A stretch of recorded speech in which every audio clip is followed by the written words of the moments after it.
Europe 1 matin. 6h, 9h, Jacques Serret. L'édito politique sur Europe 1 avec Le Figaro. Bonjour Judith Ventraube. Bonjour Jacques, bonjour Valérie. Ce mardi, vous souhaitez nous parler des élections municipales qui auront lieu au mois de mars. Ces élections seraient d'après vous un test pour l'union des droites, mais un test par le bas. Que voulez-vous dire ? L'union des droites par le haut, entre les états-majors des Républicains d'une part, du Rassemblement national, de l'Union des droites pour la République et de Reconquête de l'autre, sans oublier les centristes de droite, ne se fera pas.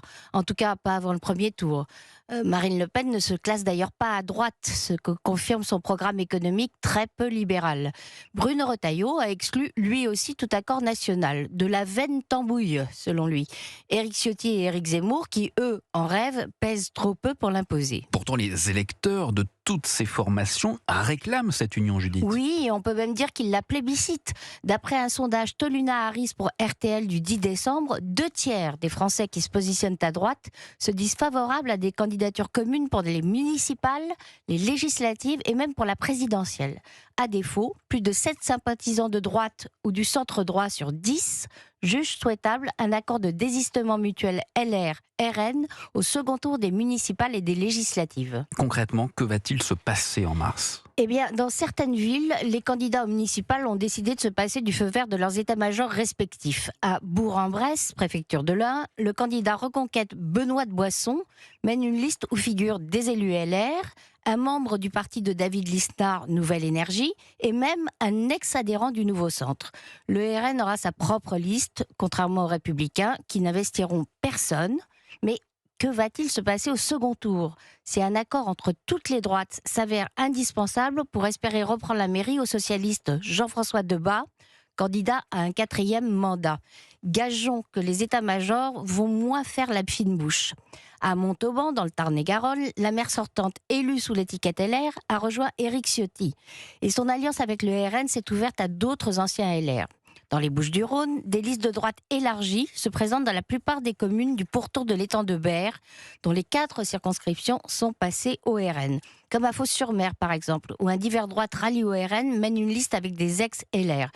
Et bien sûr, tous les regards vont être tournés vers Marseille, où le spectre d'une alliance de toutes les droites plane sur la campagne présidentielle. Oui, Martine Vassal, qui est soutenue à la fois par les macronistes, les républicains et l'UDI, a juré qu'elle ne s'allierait pas au RN. Oui, après avoir provoqué une tempête sur le Vieux-Port début décembre, en disant qu'elle n'excluait pas de conclure un accord programmatique avec Franck Alizio, tête de liste du RN, entre les deux tours. Ce qui, bien sûr, a fait bondir les macronistes marseillais qui l'ont investi.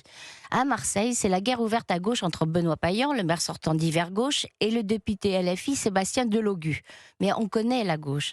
Si Martine Vassal ou Franck Alizio pouvaient gagner, les frères ennemis trouveraient bien un moyen de se réconcilier pour faire barrage à l'extrême droite. Mais à droite aussi, on commence à parler de faire barrage quand un insoumis risque d'être élu. Oh, on dit seulement qu'on ne tombera plus dans le piège du Front républicain. Et encore, certains comme Xavier Bertrand continuent à le défendre. Nicolas Sarkozy a fait jaser dans les chaumières LR quand il a révélé avoir dit à Marine Le Pen qu'il ne soutiendrait pas un Front républicain contre elle. Bruno Retailleau est sur la même ligne, mais il n'a jamais envisagé d'aller plus loin pour empêcher l'élection d'un candidat insoumis ou allié à LFI. Si le 22 mars, des maires sont élus grâce à une union locale des droites, que fera le patron de LR ? Il les exclura du parti ? Chiche. L'édito politique sur Europe 1 signé Judith Ventraube. Très bonne journée à vous, Judith. Et à la une du Figaro ce matin, Trump peut-il imposer une paix négociée en Ukraine et Taïwan face à de nouvelles manœuvres d'intimidation de la Chine ?